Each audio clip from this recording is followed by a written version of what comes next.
बिस्मिल्लाहिर्रहमानिर्रहीम। अस्सलाम वालेकुम नाजरीन, मैं हूं जमशेद अंसारी। नाजरीन आज 10 नवंबर 2020 है और नाजरीन आज की इस वीडियो में पाक फौज के एक साबिक ऑफिसर के तज्जिये के चंद मंदरजात मैं आप लोगों की खिदमत में पेश करूंगा। नाजरीन पाक फौज के ये साबिक officer general retired Amjad Shoaib साहब ने 1970 से लेके आज के दिन तक तकरीबन तमाम अदवार का जिसमें खुद मुशाहिदा किया है और सियासी मामलात पे काफी गिरफ्त भी रखते हैं। नाजरीन पाक फौज के साबिक तजर्बाकार ऑफिसर के तज्जियों से उमूमन ऐसे हकायक मुनकशिफ हो जाते हैं जो उमूमी तौर पे अवाम की नजरों से मख्फी रहते हैं। नाजरीन आप लोगों को याद होगा कि नवाज शरीफ ने गुजरांवाला की तकरीर में जनरल बाजवा साहब से एक सवाल पूछा था कि जनरल बाजवा साहब आप जवाब दें। नवाज शरीफ के इस मुतालबे और सवाल का जवाब देते हुए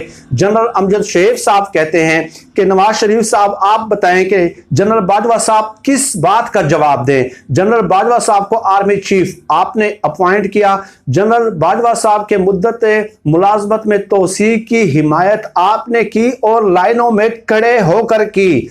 आपने तोसी की हिमायत की, इस बात का जवाब दें। और क्या जनरल बाजवा साहब का नाम पनामा पेपर्स में आया था? जनरल बाजवा साहब ने पनामा पेपर्स केस के दौरान सुप्रीम कोर्ट में क्या जाली कागजात जमा कराए थे आपकी तरह? क्या जनरल बाजवा साहब जो है सुप्रीम कोर्ट में करप्शन चार्जेस पे जो है वो ताहयात नाअहल हुए हैं? क्या जनरल बाजवा साहब मफरूर और इश्तिहारी हैं? क्या जनरल बाजवा साहब करप्शन केसेस का जवाब न देने पे बैरून मुल्क भाग गए हैं और लंदन के फ्लैट्स में पनाह ले ली है?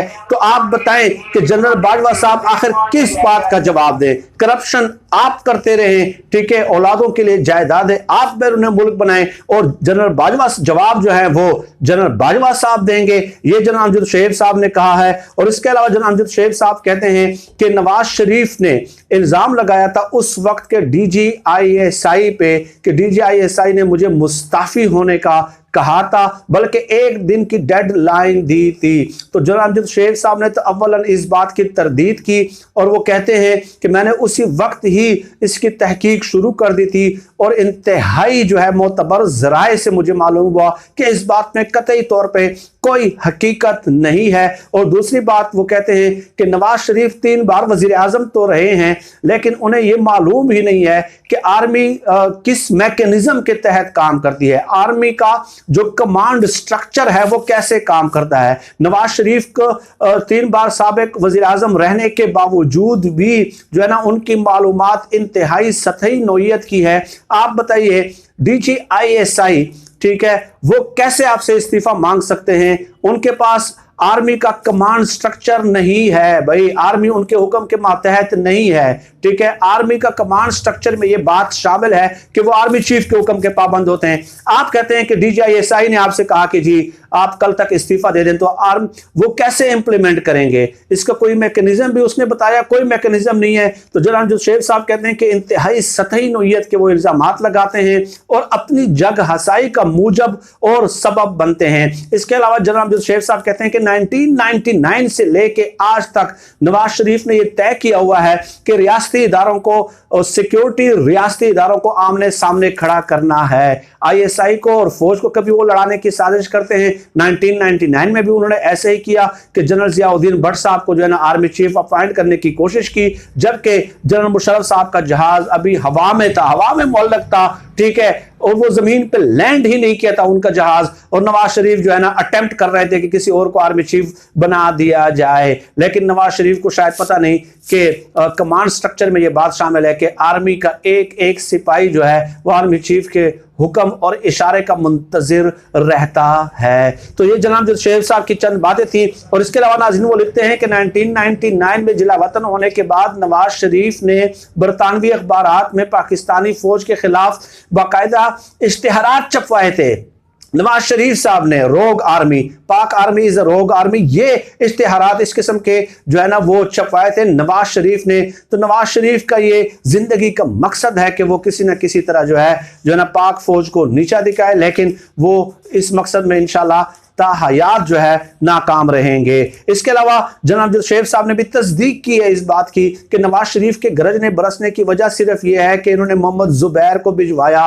और इसके अलावा जनरल साहब कहते हैं कि आसमा शिराजी के इंटरव्यू में बाकायदा मरियम नवाज ने तस्दीक की कि नवाज शरीफ ने शहबाज शरीफ को टास्क दिया था कि आप अपनी मुफाहमती सियासत के जरिए डील कंफर्म करने की कोशिश करें, लेकिन जब ये तमाम तर हरबों और हथकंडों में ये लोग नाकाम हुए तो अब ये आर्मी चीफ से पूछते हैं कि आप जवाब दें। ठीक है, तो जनाब शरीफ साहब कहते हैं कि बैरून मुल्क जायदादें और असासे बनाए आप लोगों ने, ठीक है, और आप लोग बैरून मुल्क मफरूर होकर पाकिस्तान के गरीब अवाम के बच्चों को जलसों में लाते हैं और उनसे कहते हैं कि आप जलसों में आए, हमने इनकलाब लाना है, लेकिन ना आप खुद आने के लिए तैयार हैं और ना आपके वो बगोड़े जो बच्चे हैं वो आने के लिए तैयार है। मरियम नवाज की अपनी औलाद जो है वो आने के लिए तैयार नहीं है, नवाज शरीफ की औलाद आने के लिए तैयार नहीं है, और गरीब अवाम के बच्चों को आप जलसों में भरगला के लाते हैं सिर्फ अपने करप्शन का तहफ्फुज करने के लिए। 10 महीने आप खामोश थे, ये भी जनाब शरीफ साहब कहते हैं कि 10 महीने आप खामोश थे जब आपके डील के तमाम रास्ते बंद हुए और जनरल बाजवा साहब ने वाज़ेह तौर पे कह दिया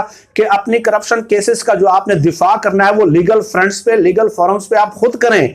ठीक है, आप हमारे पास भाग भाग के आ जाते हैं और इसलिए DGISPR ने जो है ना मजबूर होकर प्रेस टीवी टॉक शोज में आके, पब्लिक फोरम पे आके इनको एक्सपोज कर दिया कि ये लोग इसके अलावा जो है ना धड़ाधड़ बंदे भेज रहे हैं कि जी हमें रियायत दें। तो जनरल साहब कहते हैं कि करप्शन आप करें, अपनी औलाद के नाम पे जायदादें बैरून मुल्क आप बनाएं, ठीक है, और इसके अलावा उसी औलाद को जो इस काबिल भी नहीं है उनको लीडरशिप भी आप बनाएं, आपके बाद जो है ना आपके जाननशीन भी आप होंगे, उसके बाद वो आके यहाँ पे मुल्क में करप्शन करें और इस मुल्क की जड़ें खोखली करें। उसके बाद आप जनरल बाजवा से कहें कि जी अब आप जो है ना हमें रियायत दें। तो क्या जनरल बाजवा आपके करप्शन का दिफा करने के लिए रह गए हैं? क्या आप लोग करप्शन करते रहे लेकिन जब वो आपको जवाब दे देते हैं तो फिर आप जो है ना मनगढ़ंत इल्जामात की बौछार कर देते हैं? और जनाब शरीफ साहब ये भी कहते हैं कि कोई भी चोर और करप्ट शख्स जो है वो ईमानदार शख्स को बर्दाश्त नहीं कर सकता।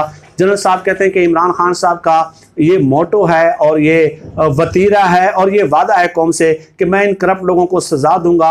इमरान खान साहब आज तक इस मिशन में कामयाब हुए हैं या नहीं हुए, लेकिन इमरान खान साहब करप्शन पे कंप्रोमाइज करने के लिए तैयार नहीं है, तो बिल्कुल भी तैयार नजर नहीं आते।